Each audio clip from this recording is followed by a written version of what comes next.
Hi my dear friends, this is Varsha here. Welcome to the Mount Study Center. இன்னைக்கு generation beta பற்றி பார்க்கலாமா? அதுக்கு முன்னாடி இந்த பேபி பாயை பாருங்கள். இவங்க தான் வந்து ஜென்ரேஷன் பீட்டாவோட ஃபர்ஸ்ட் பேபி.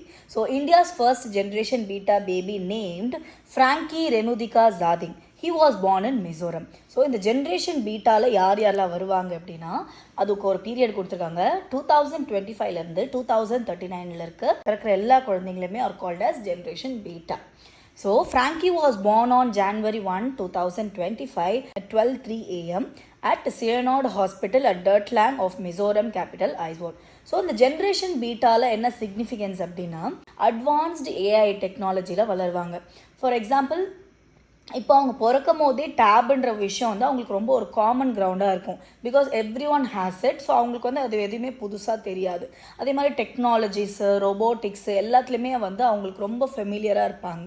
ஸோ இப்போ இல்லை நம்மளோட பேரண்ட்ஸ்லாம் வந்து நிறைய விஷயம் வந்து ரொம்ப நியூவாக அப்படி இருக்கும். பட் இவங்களுக்கு அந்த மாதிரி இருக்காது. எல்லாமே ஒரு காமனாக இருக்கிறதுனால they come under generation beta. இந்த ஜென்ரேஷன் பீட்டா அப்படின்ற ஒரு நேமை காயின் பண்ணவரை பற்றி நெக்ஸ்ட் பார்க்கலாம்.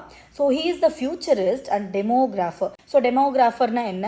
ஸ்டாட்டிஸ்டிக்கல் ஸ்டடி ஆஃப் ஹியூமன் பாப்புலேஷனை தான் வந்து நம்ம டெமோகிராஃபின்னு சொல்லுவோம். So his name is Mark McCrindle, who coined the name Generation Alpha and Generation Beta. So generation alpha and பீட்டான்றது என்னென்னா, க்ரீக் ஆல்ஃபபெட்ஸ் வந்து first alphabet is alpha and second alphabet is beta. அதை தான் வந்து அந்த மெக்ராண்டல் வந்து coin பண்ணியிருக்காரு. So this is clear for you, right? Okay, next thing, significance of generation beta.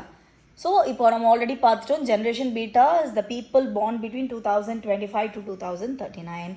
Generation beta kids will grow up in a world where AI, robotics and virtual reality are commonplace. Generation Beta will grow up in a world where technology is fully integrated into daily life. So for example, இப்போ நீங்கள் பார்த்தீங்கன்னா நம்மளுக்கெல்லாம் வந்து இந்த online class, இந்த ஆன்லைனில் வந்து school, அதெல்லாம் வந்து ஆஃப்டர் கோவிட் 2020க்கு அப்புறமா தான் we are used to it. But நம்ம அதுக்கு முன்னாடி எல்லாருமே நம்ம ரெகுலராக ஸ்கூல் போவோம். ஆன்லைன் அப்படின்றது ஒன்று அவ்வளோ காமனாக கிடையாது. பட் இப்போது இவங்களுக்கு டெய்லி லைஃப் இன்க்ளூடிங் எஜுகேஷனில் கூட இந்த ஆன்லைன் அப்படின்ற ஒரு விஷயம், ஏஐ டெக்னாலஜி நிறைய விஷயம் வந்து இன்கார்பரேட் பண்ணி, ஸோ ஹெல்த் கேர்லேருந்து என்டர்டைன்மெண்ட்லேருந்து ஒர்க்கு எல்லாமே அவங்க வந்து ஒரு அட்வான்ஸ்டு லெவலில் அவங்க இருப்பாங்க. Next thing, generation and there names. So நம்ம இப்போ எந்த ஜென்ரேஷனில் வரோம் அப்படின்றத நம்ம இப்போ பார்க்கலாம். First one, the greatest generation, born between the year 1901 to 1927. The silent generation, kids born between 1928 to 1945. Baby boomers, born between 1946 to 1964.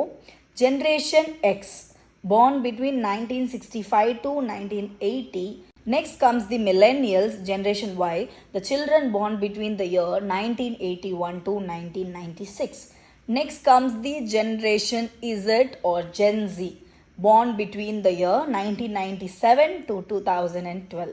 So நான் வந்து Gen Z kid because I was born in the year 2000. Next comes the Generation Alpha, that is the Greek alphabet. Generation Alpha, born between the year 2013 to 2024. Then comes the Generation Beta, born between the year 2025 to 2039. So Generation Betaல பிறந்த first குழந்தை பேர் தான் வந்து Frankie Remruatdika Zadeng. So he was born in Mizoram.